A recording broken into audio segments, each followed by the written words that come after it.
This is the Decibel Geek Podcast with Chris Czynszak and Aaron Camaro.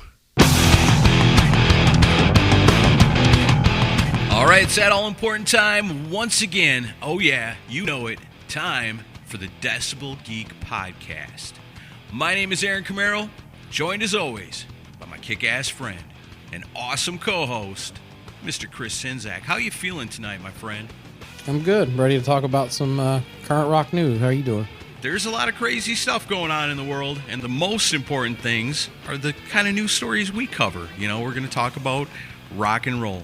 That's the way I like it. That's why we are your number one news source, because this week it's time for the latest edition of New Noise. Oh, yeah. Yeah, we've got a lot to cover, and we have a very interesting thing to start off the show. A very interesting thing to start off the show? Yeah, we have a review, and considering where it came from, it's pretty interesting. Let me see this. Let me take a look.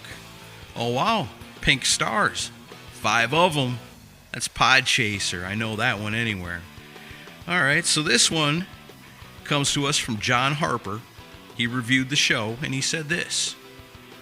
This has been my favorite hard rock and metal podcast for a while now, and the Michael Wagner interview was the icing on the cake. What an amazing interview with such a legend of our generation of music. If you love rock music and want to listen to a podcast hosted by knowledgeable people, this is the podcast for you. Keep on rocking, guys. And that's from John Harper, but I don't understand what's so strange about that. The fact that we got a Podchaser review is pretty strange. Oh. We never get one. At this point, I'm happy with anything, you know, but I really like that Podchaser because, I mean, you can really break it down like episode by episode. If you really truly follow a podcast and you want to interact with them, what a better way than Podchaser. You can leave your review for every single episode and tell your favorite podcast what you like and what you don't like. They're going to see it. If they track any of their stuff, any of their numbers, they're going to see it. And so it's a great resource to be able to interact with your favorite podcast, you know, and give instant reviews to everything going on. So, you know, Podchaser's pretty awesome. Check it out for yourself. Look up your favorite podcasts on there and see what other people are saying about them. If you want to leave us a review while you're there, we'd sure appreciate it. We also like iTunes reviews, or whatever they call it nowadays. What? Apple Podcasts? Well, I just fell back in the past like 2 years there for a second. I had a time slip. But yeah, great place to leave them there. And of course, we always like Facebook recommendations. So if you're on the Facebook, check us out on there. We've got an awesome page on there. It's the Decibel Geek Podcast. There's all kinds of cool conversation going on in there. There's Decibel Geek Community Group.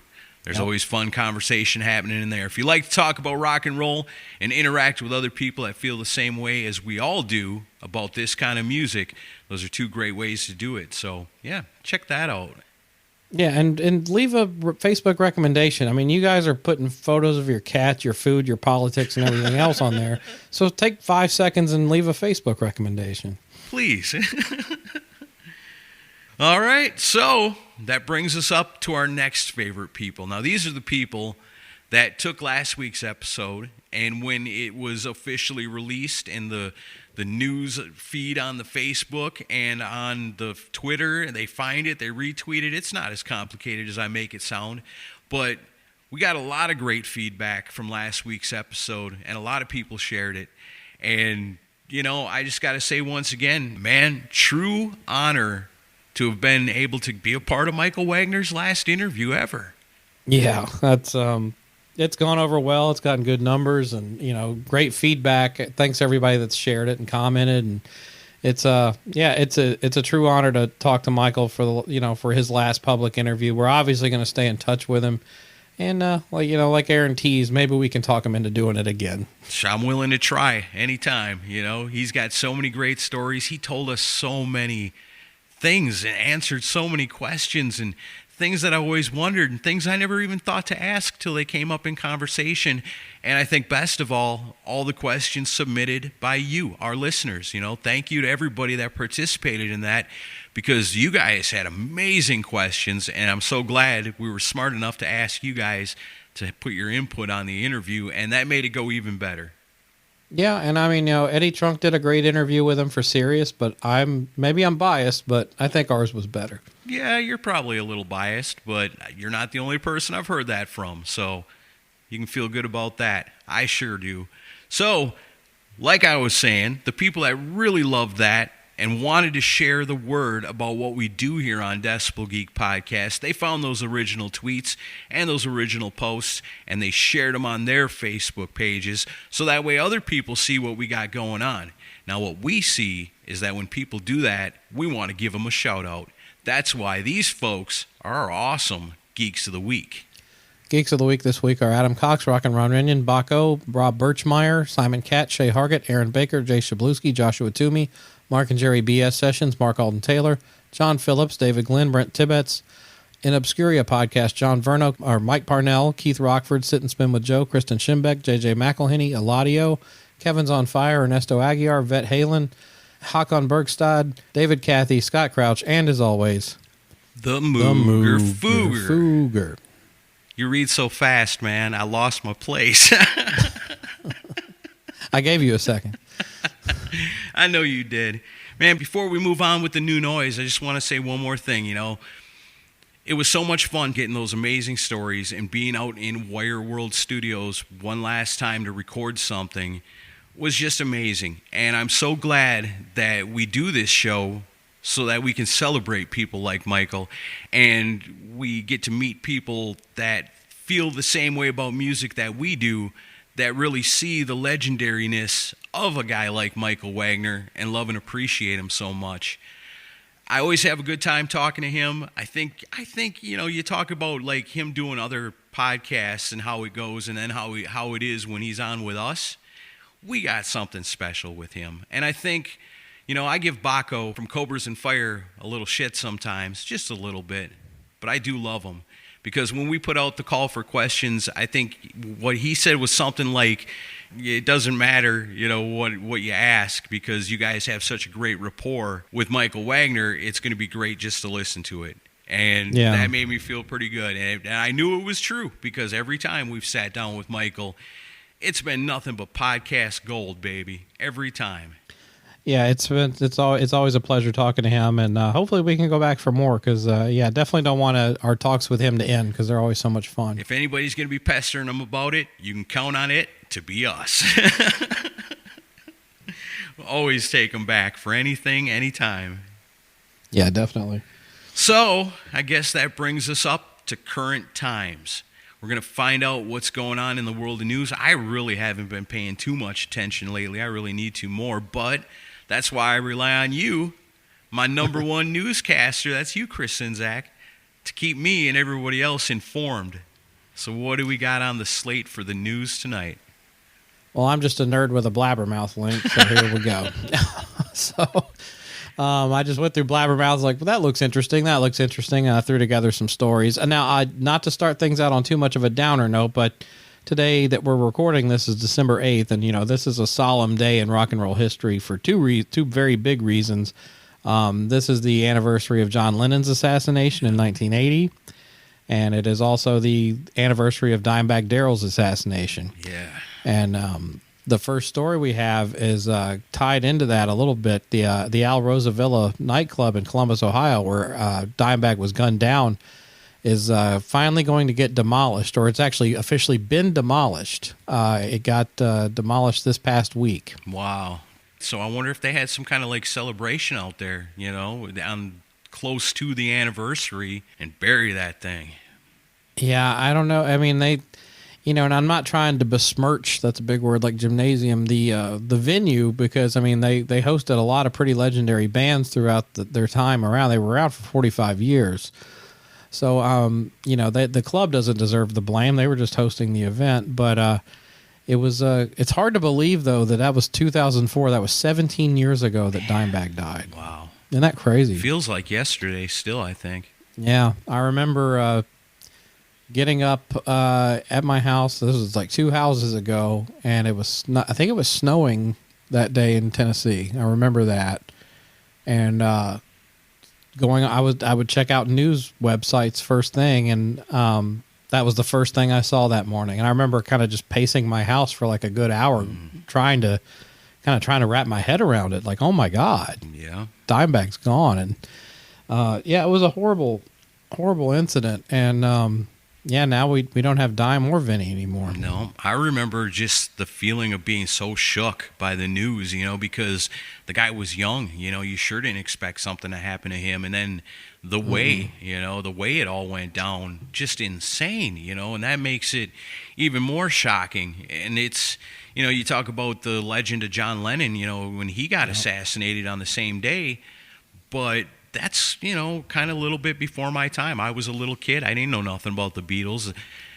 The murder of Dimebag, man, that one, it really hit me hard. And I don't know. There's not a lot of rock stars, that pass that really shock you like that. Because most of them, thankfully, make it to a nice, ripe old age.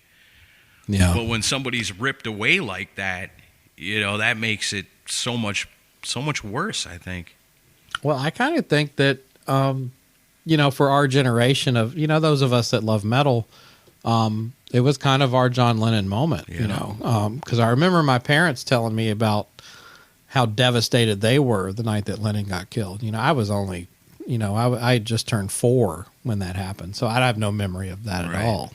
But yeah, I mean, I remember that's one of those, you remember where you were when you heard the news, and, so obviously I didn't find out till the 9th because I had gone to bed early, I guess the night before, but I know several of my friends had heard that night that it had happened. And, our friend Chad Lee, who we had on the show long time ago, he was supposed to be there. He was hanging out with Dime in Chicago like a day or two before this gig and was supposed to go. And then, but, for some reason didn't go. And, he got the call. So, and something Chad said in that interview always stuck with me, where I told him, I said, I really wish I got to meet him. And he just stopped and he says, no, I wished you could have got to meet him, because that's the kind of guy he was. He always just brightened everyone's day up when he was around. So hats off to Vinny and Dime. Miss you both a lot. Crank some Pantera in their honor. But yeah, that's Alrosa Villa, now not a thing anymore. Yeah, kind of bittersweet. I never want to see a legendary rock club go away, but I mean, that place, no matter who else ever played there before or after, you never get that stink off of you, You're always gonna, that's, anytime anybody would go to a show there, that's what you would think, And so, I don't know. Did it last for a long time after? Did they continue to put shows on there? I don't know. I'm pretty sure they did. I don't know. I'm not really that familiar. No. There's your crack research. That sucks all the way around. Yeah, I'm sure we have a listener in Columbus that could tell us that. Yeah. So tell us in the comments. There you go. Yeah. So I think Aaron Baker's in the Columbus area, somewhere in Ohio. But all right. So it wouldn't be a new noise without a KK Downing quote, would it? So, always interesting. Yeah. In a brand new interview with Metal Edge Magazine's Another Effin' Podcast with Izzy Presley, our good friend Izzy Presley, KK Downing, who's promoting the debut album from KK's Priest, I'm going to talk about that in a minute, spoke about the circumstances that led to his departure from Priest more than a decade ago, and he says, in 2010, we were all going to retire. We were all going to finish the band. That was the plan. We had decided, and we were putting together the press statements and everything announcing the final tour. Wow. And they asked us to pick a title for the farewell tour, hence Epitaph, which was there. I decided I wasn't going to do that farewell tour because I really didn't want to know. I didn't really want to know if I was going to enjoy it. After a lifetime of success and my whole legacy, I didn't want to do a tour that I really felt I wasn't going to enjoy. So I opted out of the last tour, and then a few months later, I changed my mind. I was talking to Ian Hill and asked him to send the set list over, but they sent the press release out, and that made me really angry then. So I sent a sharp letter to Glenn and Jane Andrews, the manager.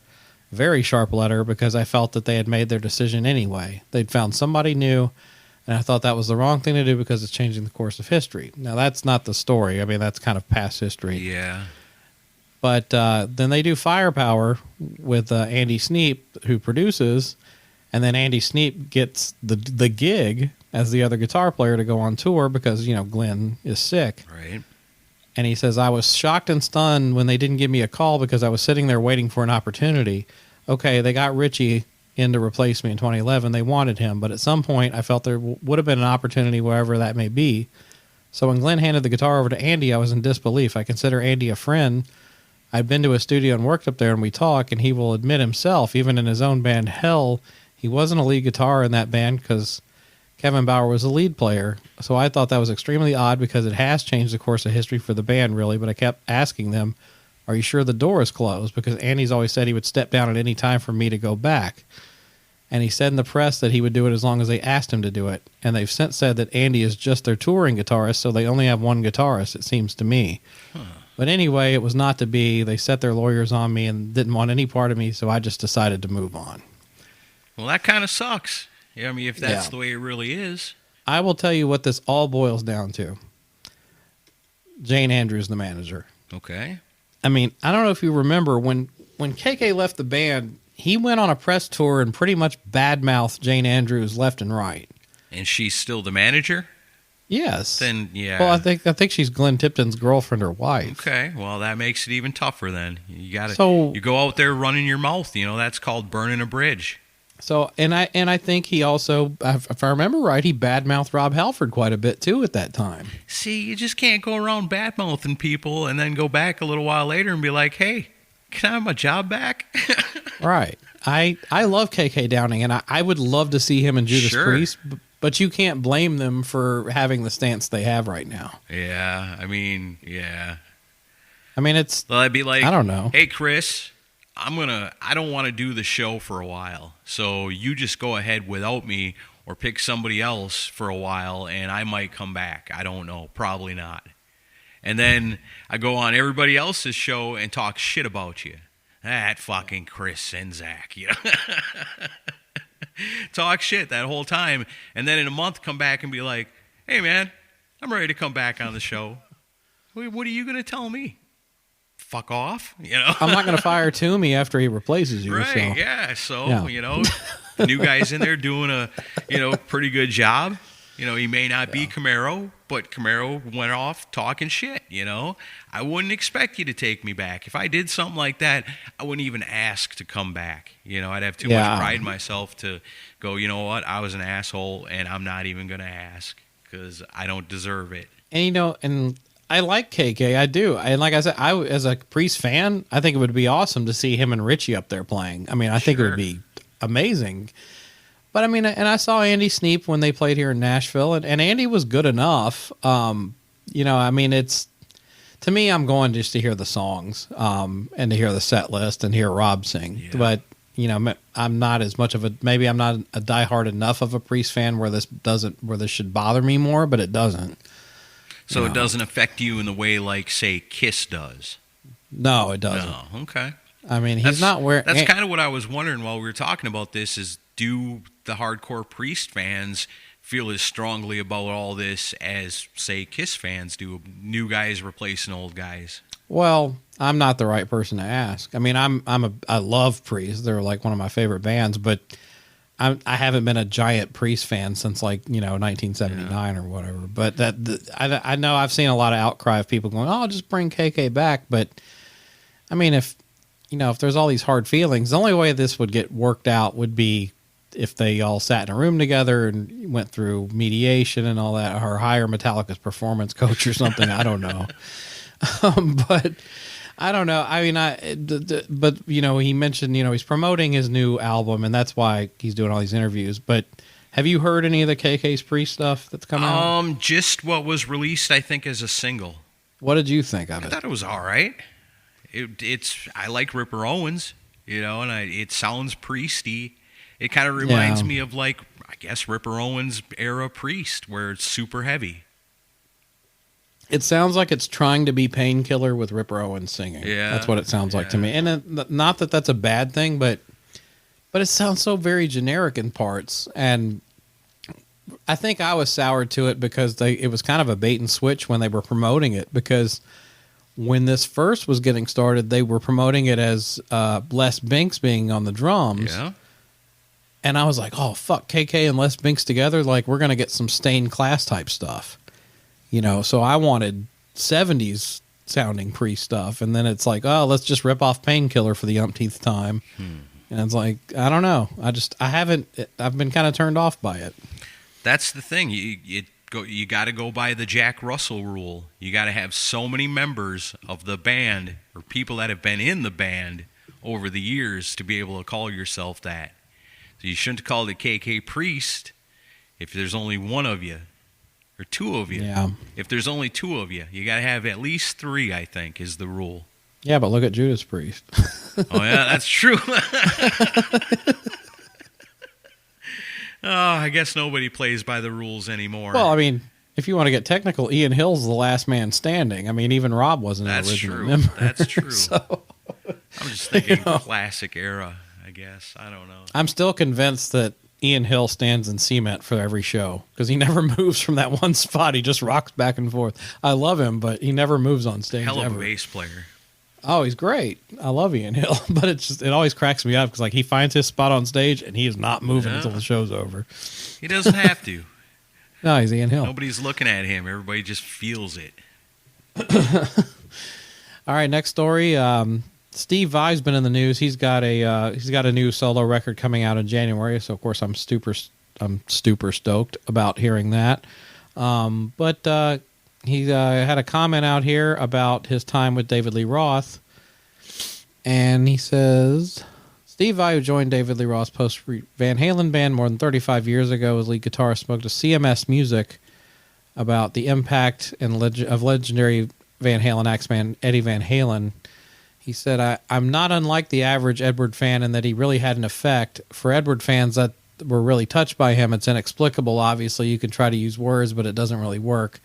It's like that with many things. I have a different position in that, yeah, one might say that I replaced the guitar behind the voice, but that's just academics to me. When it comes to the way I felt about Edward in the morning of his loss, I'm a fan like everybody else, and I feel the way they do, but I know also, like many people, everything in this world is coming and going and coming and going and coming and going, and if it doesn't go, it only means you went before it, and we just don't know when, so that's something that helps me get through loss because it's going to happen. But it was a beautiful, beautiful, amazing ride that he had, and he just delivered so much, and he had a great run. It's not like he died at 27, and we don't want to see anybody like that. We want to squeeze every note out of him. Yeah. For me, it was a complete honor to be able to play those parts. If you're a guitar player and you're a fan of that band, you know those are some of the coolest guitar parts written in rock and roll because they're like perfect little arrangements. They fall so well on your hands. They'll never sound like Edward, but they're great songs to play on the guitar because they're complete, and you become a better player, especially the position that I was in where I was playing his parts to his fans. So I had to pay deep respect to those parts, and in so doing, I discovered a really great ride there because you have to focus. It has to improve your playing, so I was lucky in all that. That's pretty cool perspective, man. Yeah. Yeah, that's a giant... I mean, he had to have felt... I know Steve Vai's kind of cool as a cucumber all the time, but...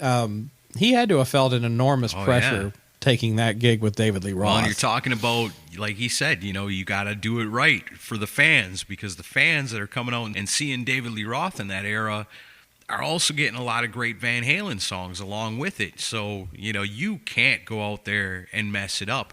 And like you said, you're never going to be Eddie Van Halen, but you still better do your very best, and better hit it right because you're surrounded by serious critics, people that take it real seriously. Yeah. Let me ask you, did you get in any of the Steve Vai, instrumental stuff back in the 80s? Not really. Like Flexible, Passion and Warfare, any of that stuff? Not really, man. I like the songs off of the Bill and Ted soundtrack that he did. Mm-hmm. There's no doubt he's one of the most legendary guitar players of all time, but I don't get into those noodly songs, where it's no vocals, nothing going on, just insane guitar, and if I put it on, I'd enjoy it, but I just rarely put that kind of stuff on. When he got into the 90s stuff, he got very metaphysical with a lot of stuff, and he got way more adventurous. I can respect that stuff as a guitar player, but I'm only listening to that for woodshedding purposes if I'm listening to it. But in the 80s and early 90s when he was doing Flexible and Passion and Warfare and songs like Little Green Men and stuff like that. And also, I think I'm one of the 3 people that enjoyed his work with Whitesnake. A lot of people hated it. There was some really amazing stuff there, but do yourself a favor and don't watch the video from Passion and Warfare for, I can't remember the name of the song. You probably know the one I'm talking about, the quote-unquote hit from that record, but there's another video where he's playing on a TV and these like teenage girls are watching him and flipping out. It gets to the point where he's taking his clothes off and stuff, and it's like very pervy. Wow. I can't remember the name of the song off the top of my head. This is how it's been that long since I've watched it, but I saw it a few years ago. I was like, oh my God, this is creepy as fuck. Check that out. I don't know. I'll share it on the Decibel Geek community page. Okay, cool. I want to see that now. As I'm telling you not to watch it, but yeah, it's like, God, this would never fly today. Hold on a second. I've got breaking news. What's that? Aaron Camaro, have just been sent an invitation to join the Kilaholics group from Ron Keel himself. Oh, nice. And in more breaking news, I accept. I'm amazed. Right now. Seriously, folks, if you love Ron Keel, now is a great time to be a fan of that guy because he's doing all the Patreon stuff and doing Zoom interviews and, hanging out with his fans over the internet. I mean, there's nobody out there really that gives you more of an immersive experience into their music and into their lives than Ron Keel. If you love that guy and you don't know about all you can get involved in with him, you definitely need to check that out. No, Ron's the best. It looks like a good place to start is the Kilaholics group. Just don't ask about Steeler for too long. Well, that got edited out, remember? Oh, yeah. There's some behind the scenes for you. What else we got in the news? All right, well, we were kind of on the David Lee Roth kick, so let's keep going with that. And then I really want your honest thoughts on this. David Lee Roth extends his Las Vegas residency. He's added 4 more shows to the upcoming residency. Right on. He was going to do January 1st, 5th, 7th, and 8th, and now he's added 14th, 15th, 21st, and 22nd. And he says, David Lee here. I had no idea how many of you wanted to see me go. Okay, that sounded wrong. All right, don't turn it off. David Lee here for the second time. I had no idea how many of you wanted to pay to see me go. So I'm putting more tickets on sale instead of doing the wrong thing and pissing more people off. I have industry professionals now ringing in telling me, Dave, at your age, you should be in the middle of your 3rd retirement. Did you watch the Rocky movies? He's on his 7th. Same guy. Rambo. 5th. This is typical David Lee Roth. 5th. He's about 14 retirements ahead of you. Just when I get out, they drag me back in. Look, I'm vulnerable. I feel sensitive. If I sound that way to you, I'm in the middle of my 1st retirement. And I'm going to extend my world goodbye tour of Las Vegas at the House of Blues for 2 more weekends, like any good fucking barbecue, just like you would if you could. Do we think that this is just a spur of the moment, let's add more shows decision, or do we think this was planned all along and he's really not retiring?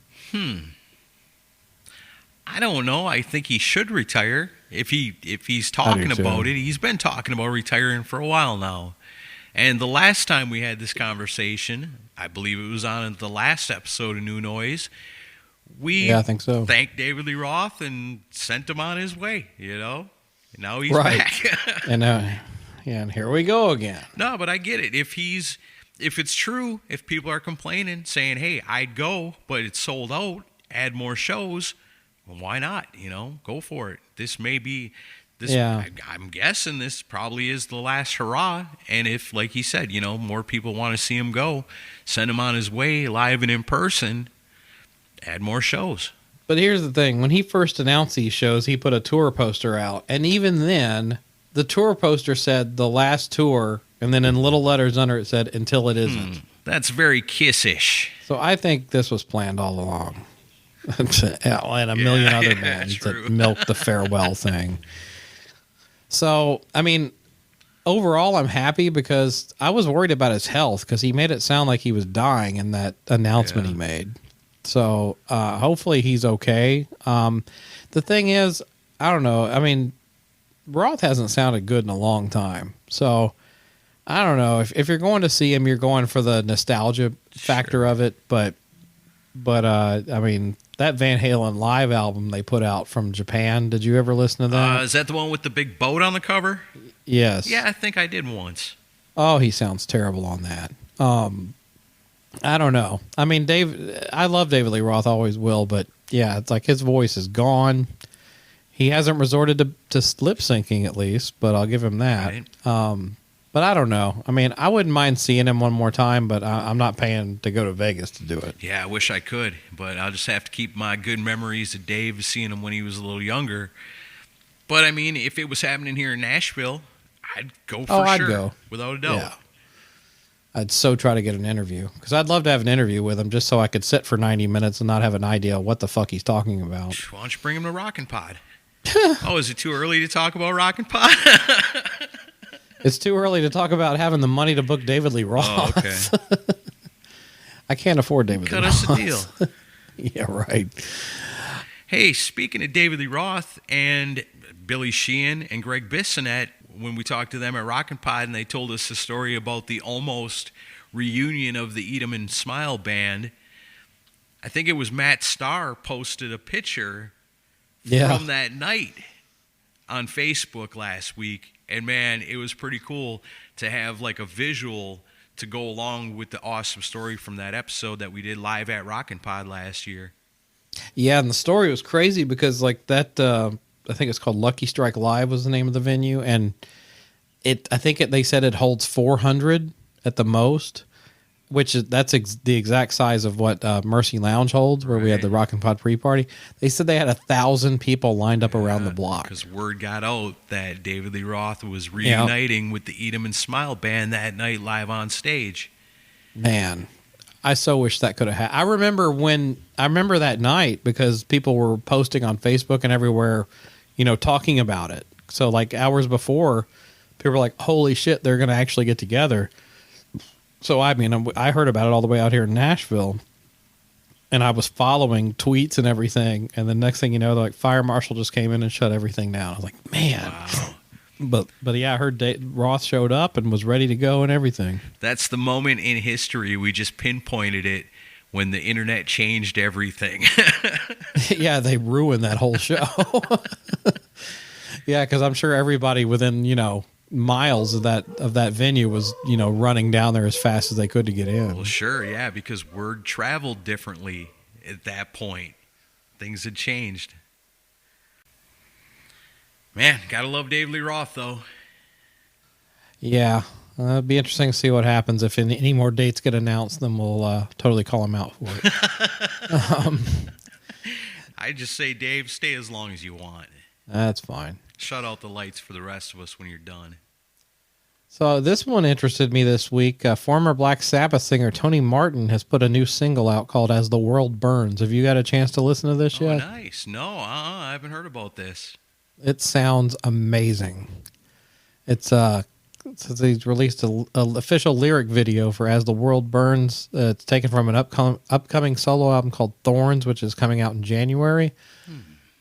And it sounds awesome. I was blown away by it. The riff's great on it. His voice is just, he sounds as good now as he did back in the 80s. It's crazy. Right on. I always meant to check out more of his solo stuff. Yeah, he's got guys from Venom, Hammerfall, and even his son plays on this. Wow. So he says the new album is probably the most Tony Martin a Tony Martin album has ever sounded. It's got several surprises that will lift people's eyebrows, I'm sure, largely but not entirely based around the riffs of Scott McClellan, new to the world scene. He's proved to be a worthy partner in crime for this release. And he says it was very similar in the writing sense to what he did with Tony Iommi. And yeah. I could hear this being Sabbathy. I mean, it's a little bit more up-tempo than typical Sabbath stuff, but the riff on it's great. The production sounds great to me. I checked out As the World Burns on YouTube by Tony Martin. I think you guys, if you love the Black Sabbath stuff that he did, I think you'll really, really enjoy it. And I think Tony Martin's one of those unsung guys, because Sabbath wasn't so prevalent. When people talk about Black Sabbath, very rarely are they talking about the Tony Martin era because not a lot of people are familiar with that stuff. But Man, I'm telling you, we did an episode about that way, way, way back. Mm-hmm. What did we call that? The Other Sabbath. The Other Side of Sabbath. That's right. Yeah, because that's the one nobody ever talks about. That was a really fun episode. And even though it was so long ago, that one still stands out to me because I never listened to any of that stuff. And then when we did that episode, it really made me aware of how good, even though nobody ever talks about it, nobody ever played it for me when that stuff was new, and I totally missed out on it the first time. But going back, man, there is some killer stuff in the Tony Martin era of Black Sabbath. Hot take. Garbled up. Well, I remember the title track from Headless Cross alone is one of the best songs in the Sabbath catalog, in my opinion. Yeah. And I even like the Glenn Hughes stuff, the Seventh Star and all that. I remember we had a video channel when I lived in Georgia. I think it was called Music Box or something like that. It was like they were trying to rival MTV, but it was like all request or something. Like you would call in a number and they would play the video.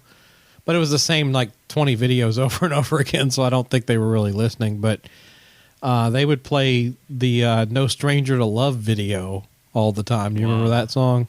Yeah, I think I do. It's like it was a ballad by Black Sabbath. Yeah. And it was some of my earliest exposure to Black Sabbath, and I remember listening to it, and I was like, I've heard about Black Sabbath, but I don't think they were supposed to sound like this. And then I heard Iron Man and everything after that. But yeah, I remember that. But like, I love the Tony Martin era stuff. Well, I'm not a big fan of Forbidden, but it's all right. That's supposed to get a new release, and I didn't put it on our news story list, but I guess Tony Iommi's getting ready to get the tracks for Born Again and hoping to remix that. Yeah. Good luck, Tony. That should make you happy, huh? You've always complained about that album. Well, it can't sound any worse, so I'm sure it'll be an improvement. I'm excited to hear it. Yeah. I was looking at what's left, what kind of bands are still going to come out with stuff before the end of the year, and I'm not seeing a whole lot. So I think it's time for you and me to start thinking about our year-end episode, the one that we do every year, where we talk about the top albums that came out of this previous year. So we got that coming up. And I was looking at some stuff, and I don't think there's anything else coming out. I might be wrong. We might get a surprise here at the end. I don't know, but there's just been a shit ton of great albums come out this year. And so get ready, because I know this one is always one that we put a lot of extra time into. But I think this year we might get a couple of weeks ahead to be able to try to figure it out. So I'm telling you, we need to get on the case with that. Oh, I've already started listening and putting my list together. Yeah, yeah, me too. I know how long it's going to take. Yeah, it's for sure. And I'm probably going to have 30 to 40 in contention and have to whittle it down again. Yeah. What do we do? 20 or 10? Last couple of years we've done like 15 each. Okay. So I'm okay with doing 10 if you just want to do 10. But yeah, we'll see. I mean, just because there's so much good stuff that always comes out. Yeah, this might have to be a top 20 two-parter. Oh boy. But and I know one thing that's always been a tradition on the year-end episode is hearing a lot of mentions of Frontiers Records. Yeah. I'm guessing this year's probably going to be about the same, because Frontiers Records is one of those record labels that really we are their audience.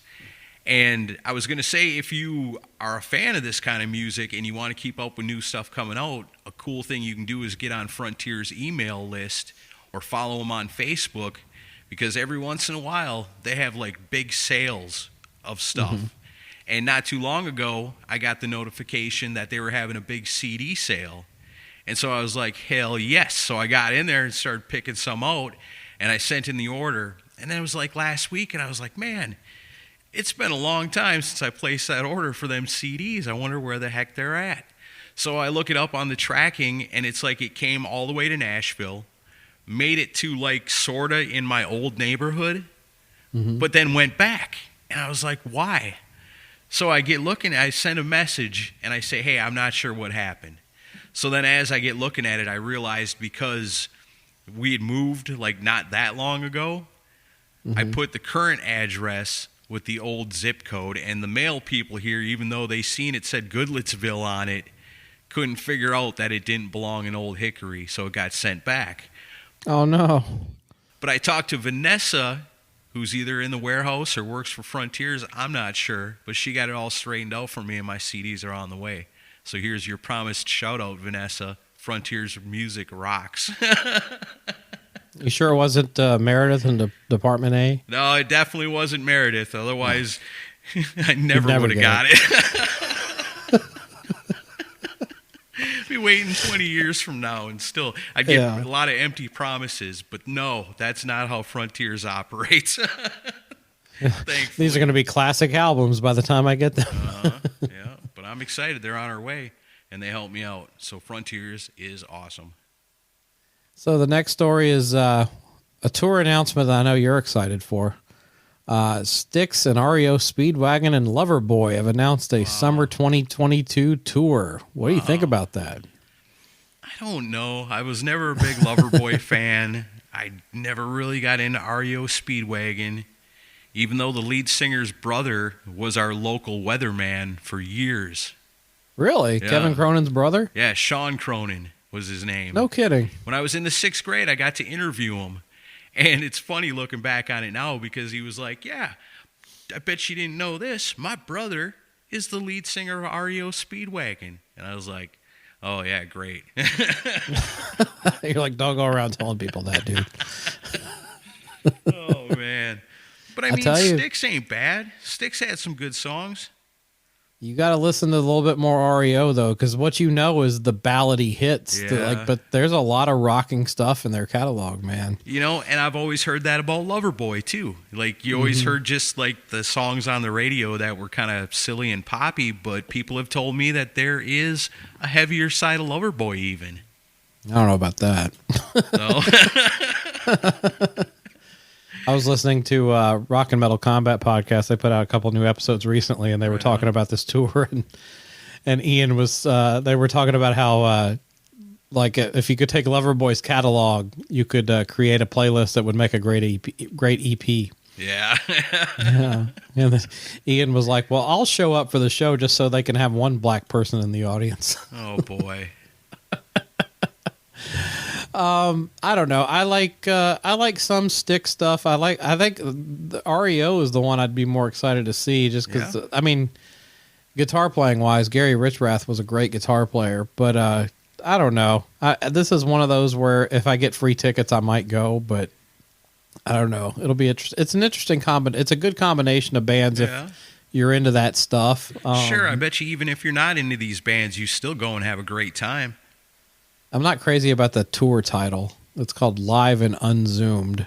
Unzoomed. Yeah, because everybody's on Zoom meetings over the past year. It's like, you're really dating the tour to that. But I don't know. I'd love to. Tommy Shaw's a good player, good guitar player. I like Tommy Shaw.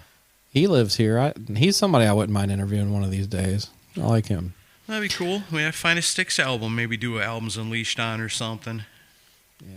Let us know in the comments if we were to do an Albums Unleashed on Styx, which album would it have to be?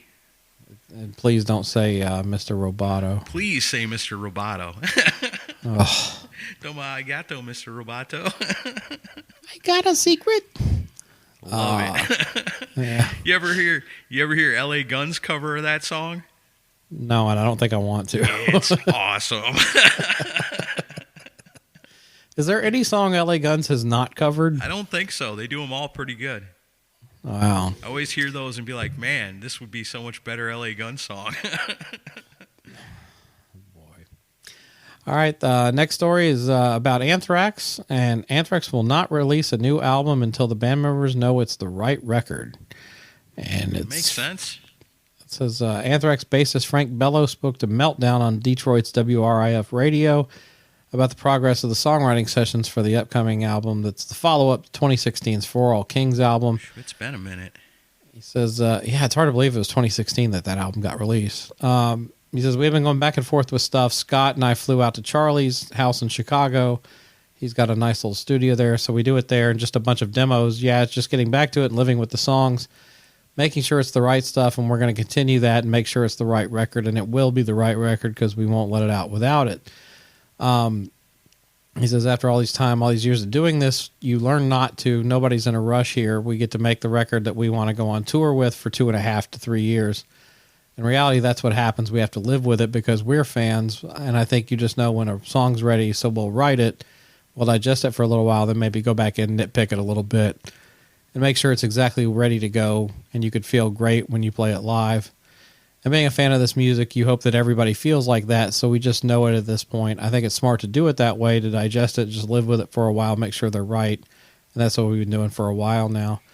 So, I mean, that is one good benefit to the way the music industry works these days, is bands can kind of do everything on their own timetable, not be pressed to put something out on a timeline. Sure. And you look at a band like Anthrax that's had such a long career and has such a massive discography. I'm sure those guys can each look back and pick out things that they would have done differently on every single album they ever came out with.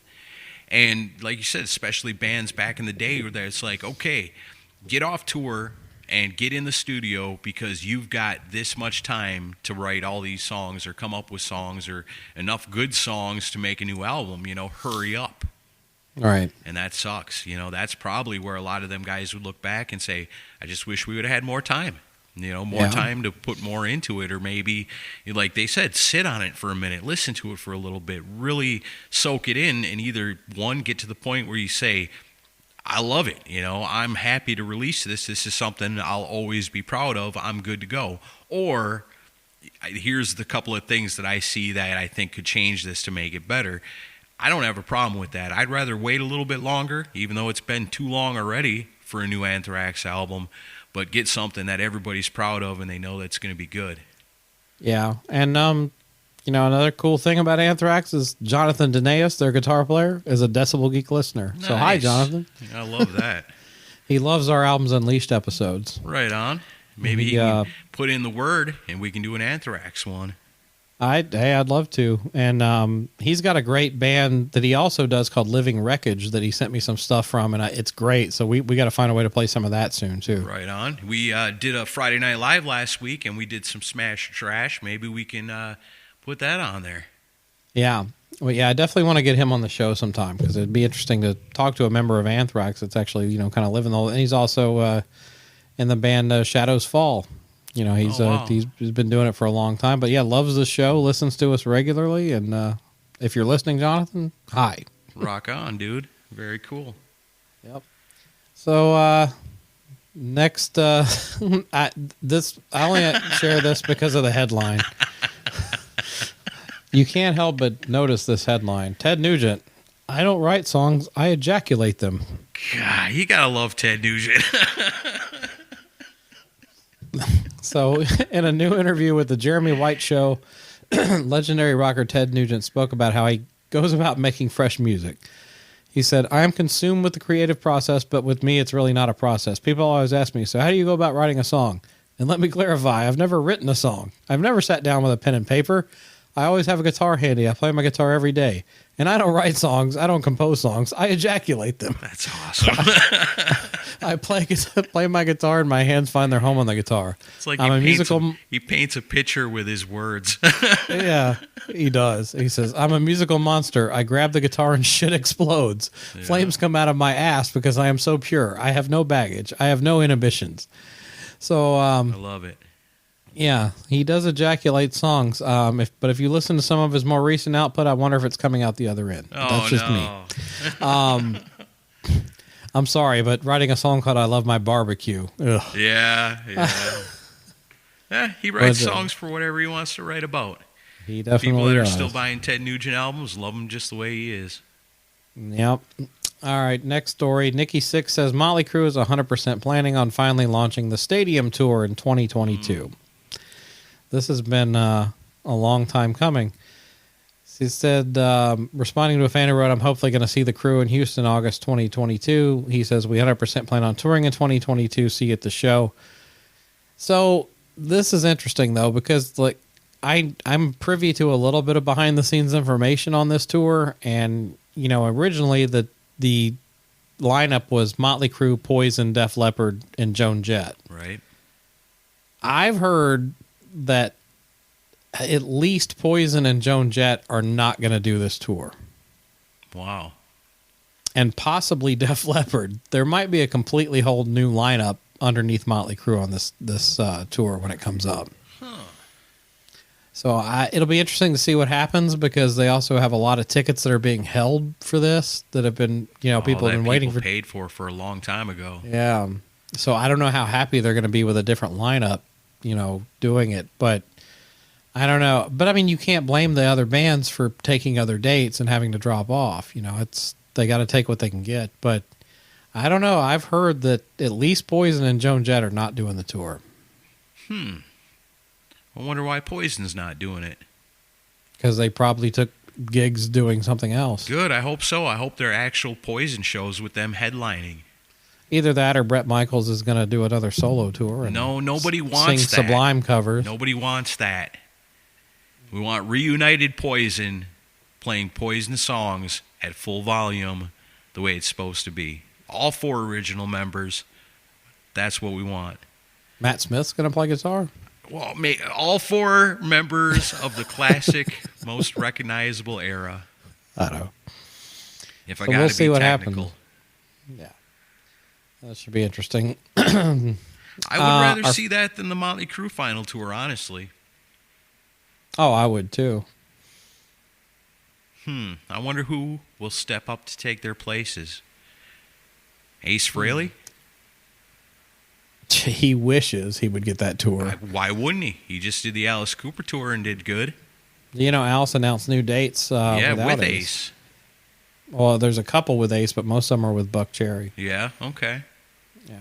So I don't know. Ace has got something in the works too. Oh, yeah. New music. The heavy stuff. That's what we talked about last time.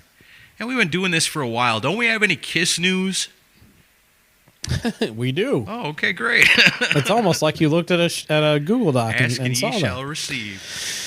So, Carmine Appice, previous Rockin' podcast, has been in the news a lot, and he says that he thinks Kiss can carry on without any original members. That's been talked about for a while.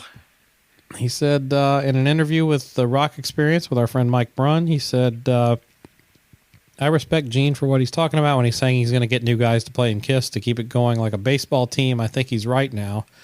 I'm not a fanatic Kiss fan, but think about it. 40 years ago, there was a whole different New York Yankees, a whole different Rams, a whole different Lakers. Yep. They're still the Lakers, and people are still fans, so why not be a band that wears makeup that's going to look like the characters forever? I could see Alice Cooper doing that, too. He's wrong on that count. Yeah. Nobody's replacing Alice Cooper. No, I think Kiss is the only band you can really do that with. Yeah. Maybe Guar. Yeah. But I don't even know if you could do it with Guar. They kind of had to. But, yeah, Kiss is really the only band you can do that with, I think. At this point, with what they're trotting out there, what's the difference? Yeah. And then the question is, do you do it like a piece at a time? Like Paul Stanley says, I'm retiring, but the new star child is Phil Shouse. Oh, I wish. And then the rest of the band goes on with him, because Tommy and Eric aren't ready to retire. And Gene, he's got a few more years left in him. Maybe Paul steps out first. The new star child is in. And then eventually Gene makes his announcement. Okay, I'm done too. Here's Nick Simmons, the new demon. And then that goes on for a while. And then eventually Eric Singer wants to retire. So here's the new Catman. Or do you do it all at once? I don't know. We're done. This is new Kiss. Well, there was serious talk behind the scenes a few years ago that Doc McGee was working with Mark Burnett, the TV producer, to do a show. Remember Rockstar NXS, where they picked the new singer? That they were going to do that. They were going to do that with Kiss. That's probably the way to do it. I think we've had this discussion before. I know we have. I know we hardly ever talk about Kiss. Not ever. But it's a pretty interesting concept, There's no reason why it couldn't. The only way it wouldn't work is if the new members sucked. But there's been a ton of different members of Kiss over the years. Why couldn't it go on conceivably forever? At this point, it doesn't matter. I mean, like anyone that's still hanging on and is like, oh, that's going to ruin their integrity. It's like, have you been paying attention for the last 20 years? No, integrity, that's out the window a long time ago. Long time ago. You know, so don't worry about that. What I would be interested in, and I think, honestly, I would be more interested in this than a new Kiss album, would be you get the new members together. They're all relatively close to who they're replacing. You got the new Star Child. He's got to kind of look and sound like Paul Stanley. You got the new Demon. He's got to kind of look like Gene Simmons. He's got to sing like him. He's got to play like him. So they have to go to Kiss school. That could be another TV show. Taking them to Kiss school, teaching them how to be Kiss. And then they work on songs with him to make a new album. I think if you had Paul and Gene contributing to songwriting, I think more fans would probably get on board with it. Yeah, I would rather have that than a new Kiss album at this point, to be honest with you, because it'd be such an interesting concept. Yeah. And it'd be cool to have Kiss be able to breathe new life into new Kiss songs without the things that hold them back now from being able to do that. But we know that's not going to happen. No, because that would be awesome. And Kiss likes to tease us with awesome stuff and then give us the same albums over and over again. Well, and the same, 20-song set list they always play. But I don't know. We'll see what happens. Don't worry, new Kiss. This will be easy. You only have to learn 20 songs. Exactly. You never have to play anything else. Even on the cruise, although they did break a couple out on the cruise this year. Yeah, I do like that when they go deep and pull that stuff out, and they are capable of doing it, so it's all right, I guess. Everybody's talking about, when's the final date going to be and everything, and, somebody brought up an interesting thing on the Kiss FAQ message board, and if you're a Kiss fan and you haven't checked Kiss FAQ out, it's, the best message board there is. Thanks, Julian Gill. You put up with a lot of shit to do that board. But I can only imagine. Yeah, God, the amount of moderation that he has to go through. Crazy Kiss fans, gotta love them. But somebody on there brought up an interesting point. Was and I'm in the same boat as them. I'm not so much into because some people are like, well, what if they did a final show and they have the current band play and then they just get Ace, Peter, and Vinny and Bruce to just get up and wave to the audience and they all hug and they leave. Lame. And I'm like, that is lame. And but somebody brought up a good thing. They were like, honestly, and I agree with this person, I would be more interested in a roundtable discussion with all the living members and former members of the band doing a long form 2-hour talk about their history. I was thinking more like a battle royal of every member of Kiss ever to decide who is the true champion of Kiss. A fight to the death. We know Vinny would win, right? Fight to the death.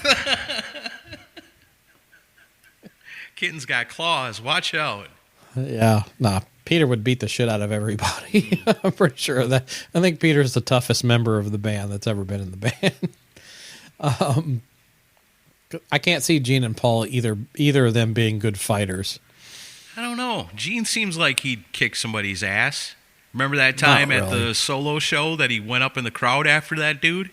Yeah, with a security guard right next to him the whole time. Well, yeah, the security guard's got to follow him, but Gene he went wasn't straight out out there. That guy.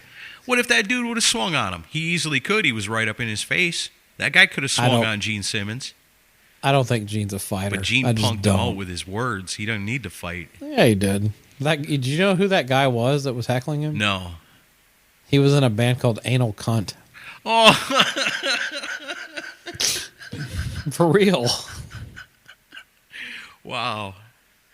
How did that not make the top headlines of 2019 list? Because nobody else knows who Anal Cunt is.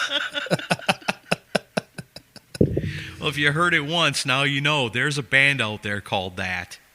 Oh, yeah. They've been around for a while. I've heard that before. Oh, yeah. They were like a big-time underground band from Boston. And that guy actually went on his buddy's podcast a couple of weeks after that show and recounted the whole thing. Wow. And it's interesting to hear it from his perspective. I mean, I don't blame Gene for doing what he did. But at the same time, I thought the guy did have a good argument. Because, you've got we're gonna interrupt the show right in the middle of the set list to have the mayor come up and give a speech. And it's like, really? It's like probably not a good. It did destroy the vibe of the show. It's like one of those things where like everybody in the crowd probably felt the way that guy did. Yeah. But wasn't an asshole enough to say something. Yeah. Well, if you got the balls to name your band something like that, then it's got to kind of expect it. And I'm surprised he didn't swing on Gene when he came up there. Yeah. I don't think you know who you're messing with. I'm the bass player from Anal Cunt, motherfucker. Yeah. And this episode, obligated to kick your ass because you came up here. I'm so sorry. Yeah. This episode just got its explicit tag. Thanks. Damn it. That's fine. But yeah, so where were we? Oh yeah, Kiss 2.0. I don't know. But there's also a skeptical part of me that thinks that Kiss 2.0 has only been bandied about because it's Paul and Gene's way of making people kind of call off the dogs on Eric and Tommy for wearing the makeup. If they're still mad about that, let's give them something really to get mad about.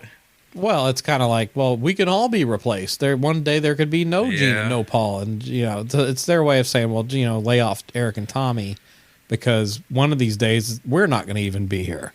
So there may not be any intention. But I do know they were talking to Mark Burnett about doing it as a TV game show thing. I do know that was in the works. I guess I'd watch it. And then Paul got divorced and needed to go back on tour. Well, I guess when it comes to Kiss 2.0, my first vote for a new replacement member, Ace Frehley. Oh, yeah. Yeah, start out with replacing Tommy Thayer with Ace. And then whoever else after that. Yeah. Just the rest of the Ace Frehley, Gene Simmons band. See, I want Kiss to retire just so Gene will do an album with those guys. Yeah, that would be freaking awesome. I would take that over a Kiss album, over a Paul album, anything. Yes, 100%. I want to hear what Gene could do with those guys in a studio with real songs. Sit down with all of them and write and come up with some good stuff because, man, those guys all got rock and roll deep down in their veins, man. They bleed it. And so they're going to come in and, man, Gene Simmons has never really truly put out a great solo album. No. And it would be a nice cohesive thing, and you've got the right band for it because they're all major Kiss fans. Yep, and they understand what the Kiss fans want out of Gene Simmons and a Gene Simmons album. It's a win-win. You can't go wrong. Please, Gene Simmons, I know you listen to the Decibel Geek podcast. Please do this. Do this for the fans. Give us the kick-ass Gene Simmons solo album that we've always deserved, that we've always wanted. Kick-ass rock and roll, the good stuff. Come on, Gene. So we're not done talking about Motley Crue. Next story, Motley Crue has sold their catalog to BMG for approximately $150 million. Wow. They're rich. Beyond their wildest dreams. There's a lot of bands doing this now, selling these, having these multi-million-dollar catalog sales. And I don't understand it. What are they going to do with it? Because, nobody's buying records anymore. So it's like, how the fuck is BMG supposed to get $150 million back from this? I don't understand it. They must have an idea of something in the future that the rest of us maybe not are privy to yet. Well, that's what I'm wondering. It seems it seems fishy to me, and it's like is something going to happen where music is going to be paid for again? Like, does this mean that there's going to be a major... I almost wonder if these big music groups are going to be going after Spotify and Apple and all these other companies and saying, pay up, and trying to stop streaming. Where bands don't really have the power individually to stand up for their rights as much as a giant corporation such as BMG. Yeah, because like if you have to imagine BMG owns probably, hundreds of artists' full catalogs. So who's to stop them from going to Spotify and saying, all right, no deal anymore. We're taking our ball and going home. And then you're forced to go buy records again. Yeah, because at that point, if Spotify accepts the new terms and pays more for the rights to stream the songs, then that means they're passing on that money. They're not eating that themselves. They're passing it on to you, the Spotify subscribers. They'll raise their prices. So then at that point, if a band that you like comes out with a new album, you're going to go, damn, it's $50 to stream it. I might as well just order the CD from their frickin' website for $20.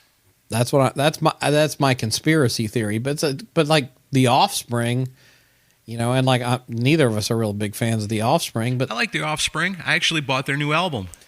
Well, they sold their catalog for like somewhere like 30-40 million last year.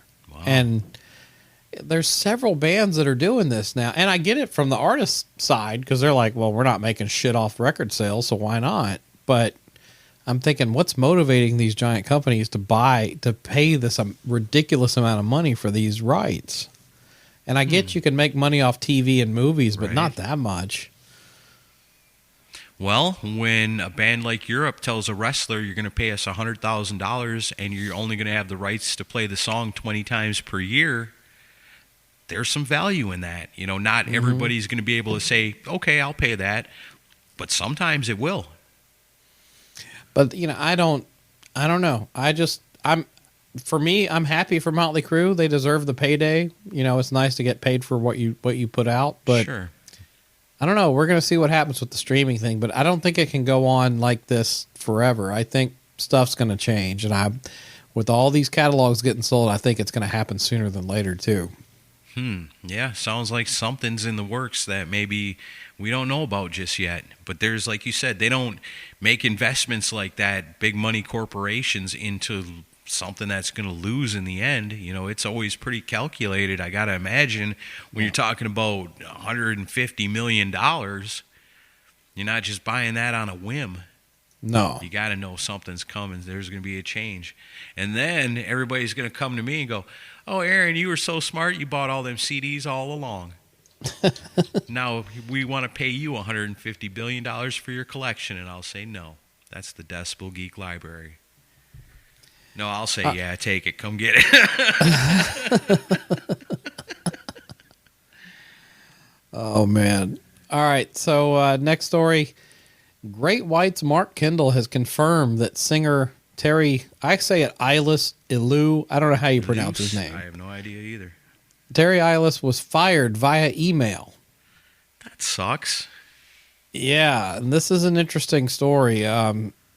Mark Kendall was on Sean Ratch's the Laughing Monkey Music website or podcast, asked if it's true that Terry was told via email he was out of the band. Mark said, well, it's kind of that way, but I saw him later on at NAMM, and he was all good with it. The whole thing for me was his solo band was just kind of waiting around for him. They weren't doing anything, and I felt like he glued into that band perfect, their style. It just seemed like his voice fit with the Inside Out stuff from XYZ. It just glued into that music. Our fans kind of looked confused a little bit when they'd watch our shows, but then he'd sing really good, and they go, oh, okay, this guy's cool. I just don't have a lot to say that's bad about Terry. He's a very nice guy. Now, that's Mark's side of the story.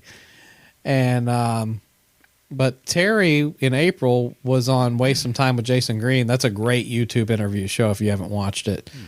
And he said he always made it a point to tell people that his primary focus was Great White, not a solo career. He says, I was doing a lot of interviews, and I always said one thing. I said, I'm the lead singer of Great White. My priority is Great White. I always made sure to say that because sometimes people can misinterpret what you want to say. So I said, no, I'm the lead singer of the band Great White. I'll be touring with Great White, and if the band is not touring, then I'll be doing that on my own, and that's it. But apparently someone got upset. I was touring, and eventually one day I received an email saying, thank you for a great service. You're a great singer. Have a good life, and that was it. Wow. And he says he had no idea at all he was going to be replaced. Last time I played with them, we did a string of sold-out shows. In fact, one of the last shows we did was actually on a Thursday in Wisconsin. We did a summer fest, and there were 10,000 people there. I'm sorry, but 10,000 people were not there to see Great White. Well, it was Summerfest. There was a lot of different bands playing.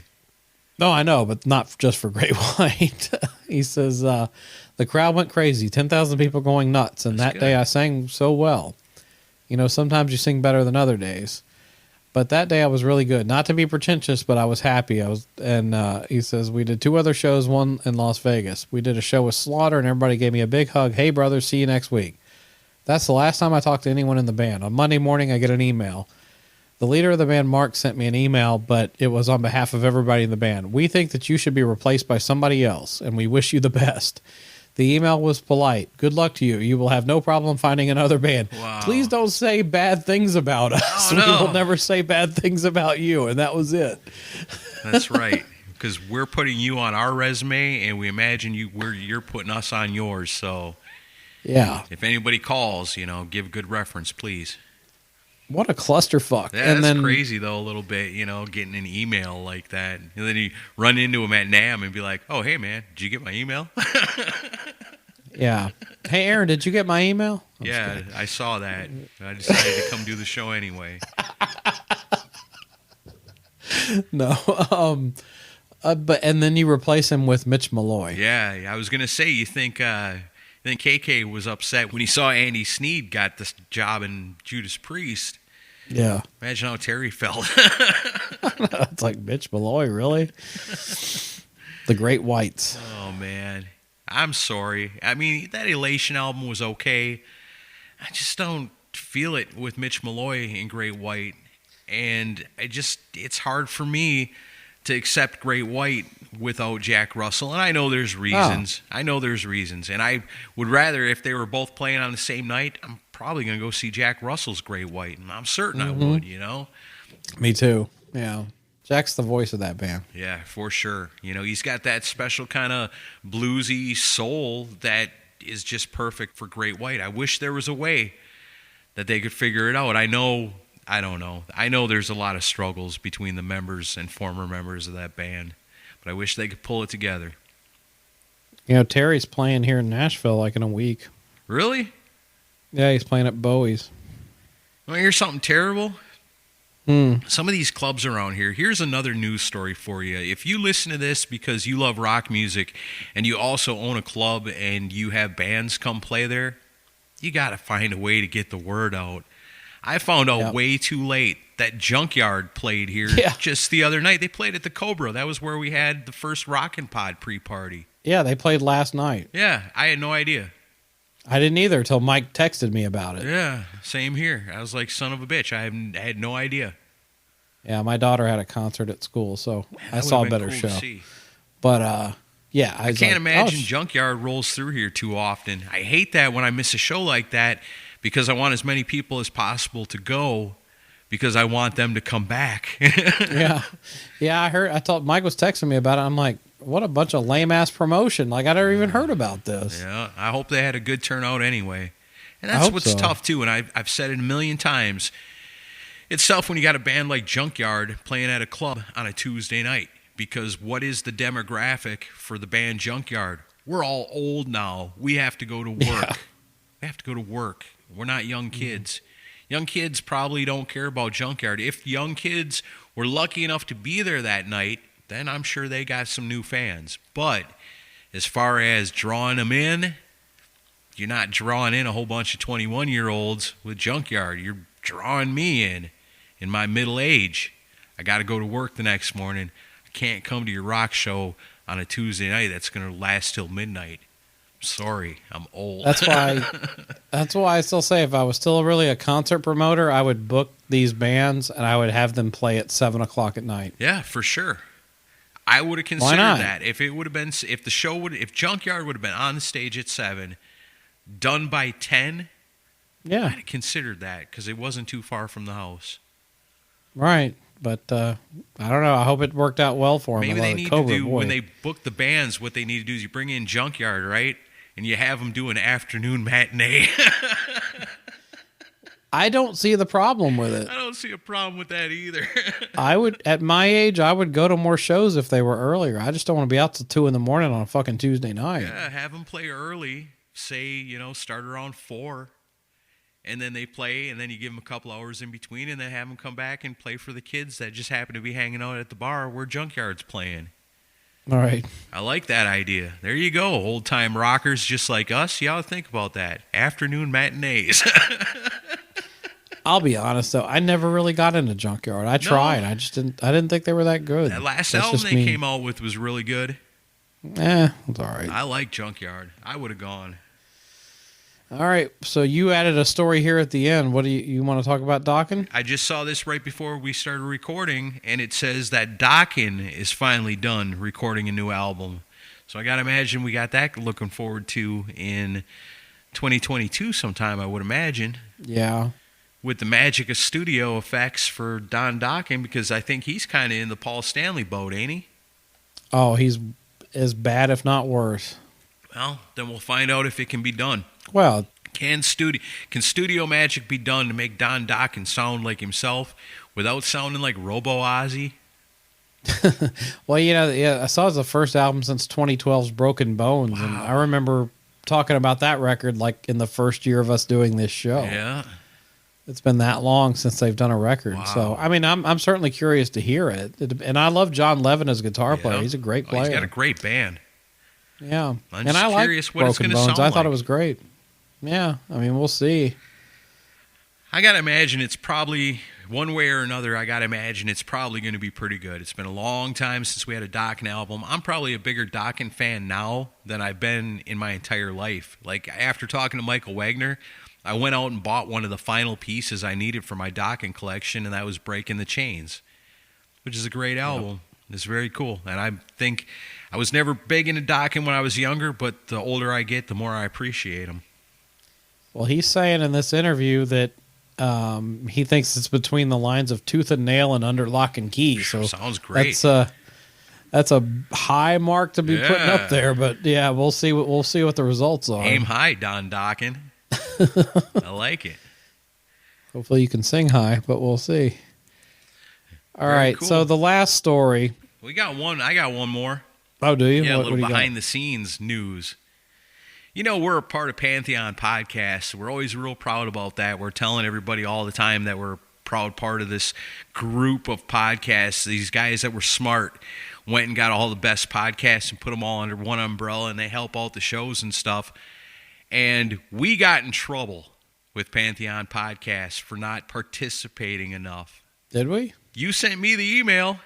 Oh, yeah. Well, I just wanted you to see what all the stuff they had lined up on there, and I didn't know if you had any interest in it. I felt terrible because we need to start interacting more, because we always come on the show, we always talk about what a great thing it is to be a part of Pantheon and how proud we are of it, but we're not putting in the work.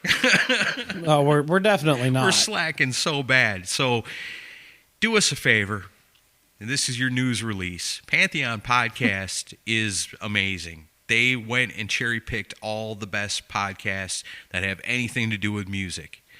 Go check them out. Check out their whole roster. This isn't just me saying this because we're in trouble. This is me saying it because it's true. If you're looking for any new podcast, maybe you got a job where you've got all kinds of time to fill where you can listen to podcasts. God bless you. I'm so jealous. I wish I could have that. You got time, you need new podcasts, you want to peruse new stuff, check new things out, start with Pantheon, because they've got them all the best. We're on there. That's got to say something. So take my word for it. It's the news, and I'm telling you, breaking news. You got to go to Pantheon and check out all they got. We're sorry, guys. We'll be better podcasters for you, I promise. Well, they're interested in doing. They're putting together like a Roku channel for video podcasts. So they're kind of interested in if we want to be a part of that too. We could. Can we just give them our Friday Night Lives? I think so. I have to talk to them more. I did have a call with them this week about Rockin' Pod, so I'm back in touch with them more. Right on. And you can feel free to edit this out, but I got to send them a W-9 form because apparently we've actually made some money with advertising. Nice. So, maybe I will take one of those Judas Priest tickets after all. Okay. So they have a check for me. I just got to send them a W-9 for tax purposes. Well, that's pretty cool. You know, again, that comes back to thanks to everybody that listens to this show, and thanks to that we actually got some sponsorship going on, and that's really all thanks to Pantheon. So, I mean, we're not getting rich off this. It's not paying our mortgages or nothing, but it's nice to get a little cha-ching in appreciation a little bit. I think that makes me feel good. I know it must for you too. Oh, definitely. I mean, I think we both can confidently say we enjoyed being part of the network, and I think it was a good mood for us. And you know, it's nice to be back on Spotify, of course. But it's and they were great to work with for Rockin' Pod. So yeah, I love those guys. Right on. So that's very cool. Yeah, we really love it. You guys are gonna love it too. We've had the guys on the show before with us, Christian and Peter, both cool dudes. Yep. So yeah, we're gonna do our best to be a little better for them, and also we're gonna do our best to be a little better for our Patreon subscribers. This one, it used to be always Chris's fault, but this one's my fault.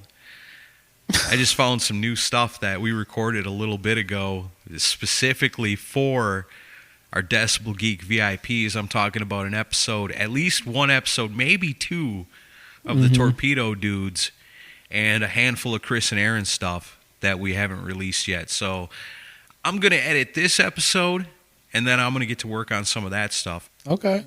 As a matter of fact, let me tell you, people, if you're not checking us out on Friday nights, here's something fun we did.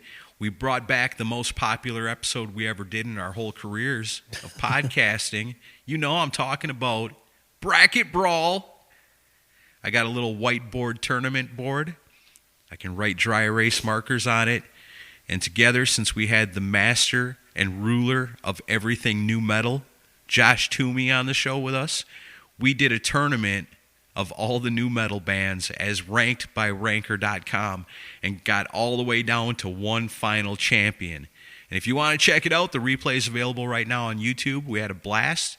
So keep an eye open on our Facebook page because we'll make announcements of when we're doing Friday Night Lives, and they're always a lot of fun.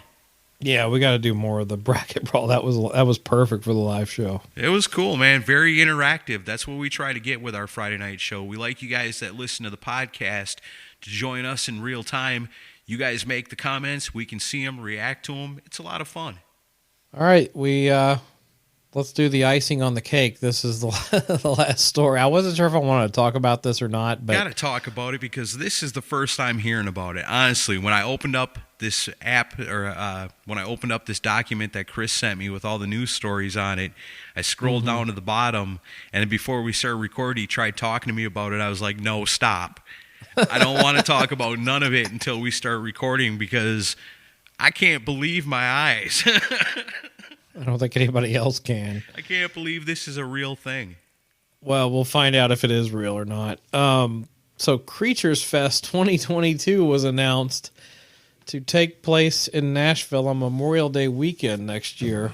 And yeah, what is this was announced during the I don't follow Vinny anymore, but Vinny Vincent, but apparently people always feel the need to update me on what's going on in Vinny's land. Hey, I don't know if this is true or not. Let me check with Chris Sinzak. He's always got the inside track. It's not even at that point. It's at the point of, hey, you have to hear about this. Yeah. I'm like, okay. So apparently he did so Neil Davis, who does the Cruise Fest with Joe, who's my co-partner with Rockin' Pod, is basically kind of, I guess, Vinny's benefactor now. I don't know. I mean, like, they're working on projects together and stuff, and Neil's been doing, like, all these auctions with Vinny and stuff of signed materials, and that's fine. Whatever works, you know. He must be a miracle man. Yeah. Finding success where so many others have failed. Well, we'll see. But they did, I guess they did an auction from SIR a couple weeks ago, and they had Jeremy Asbrock and Brandon Fields and a few other people playing Kiss songs, before the auction, and then that part was live streamed, and then when Vinny was supposed to play live, of course the live stream stopped all of a sudden.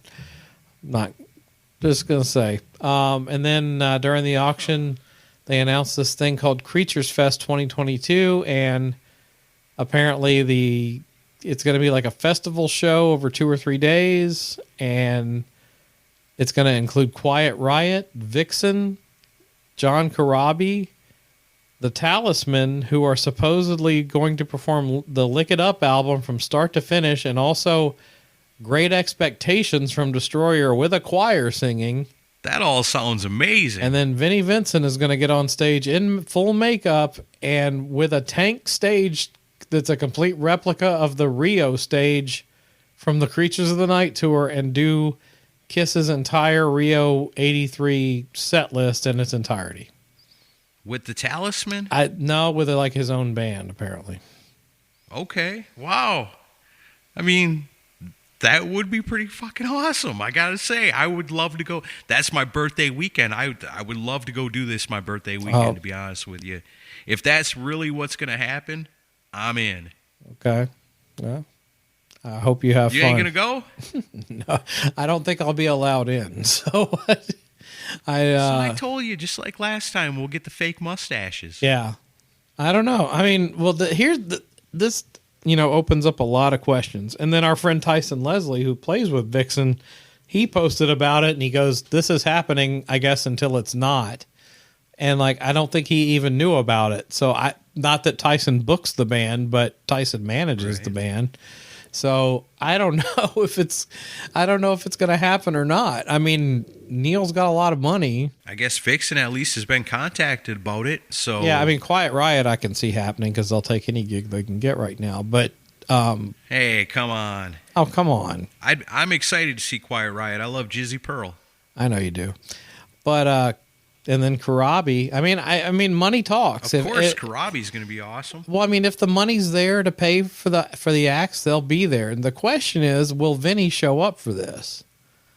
Because I have reservations about this because Vinny's done these SAR events, to small groups of people, and they take everybody's phone away, and there's no live streaming, and there's no video evidence of him playing. But something on this level. This is going to have to be for it to succeed. It's going to have to be open to the public and open to people live streaming it and people, everyone just basically seeing him do his thing. And unless it ends up being, and I could see this possibly being a possibility, Quiet Riot, Vixen, John Karabi, and the Talisman all play, and then show's over unless you paid $500. Then you get to see Vinnie Vincent ride out in one of those little plastic Walmart tanks you buy for a little kid. Rides out on the stage, parks it, parallel, gets out, shreds the '83 Rio set. I don't know, man. That seems crazy, and it sucks. Like even I don't know. I don't want to. I wouldn't mind seeing any of the other performers. Now, Vinny, I'd love to see it if he could. If it was real. If it was really real, and Vinnie Vincent was going to go up there and give justice to it, I'd love to see that. I've talked to people that I do trust that have gone to these SIR things, and they say Vinny can still play. And I'm like, if that's the case, good for him.